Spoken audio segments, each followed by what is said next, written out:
Media sosial diramaikan dengan rekaman detik-detik howitzer M777 milik Angkatan Bersenjata Ukraina diserang amunisi Lancet Rusia.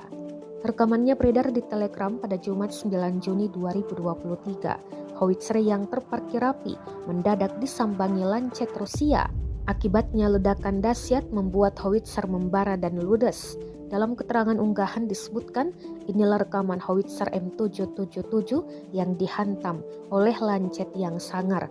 Beruntung tak ada korban jiwa yang dilaporkan dalam serangan Rusia kali ini.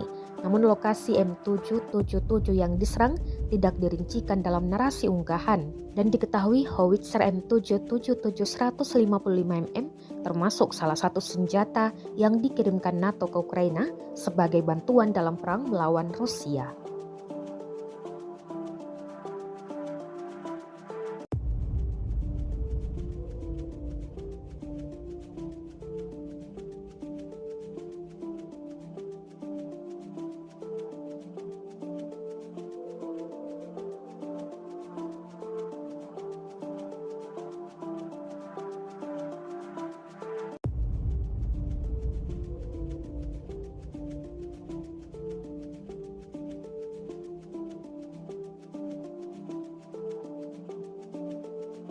Terima kasih sudah nonton.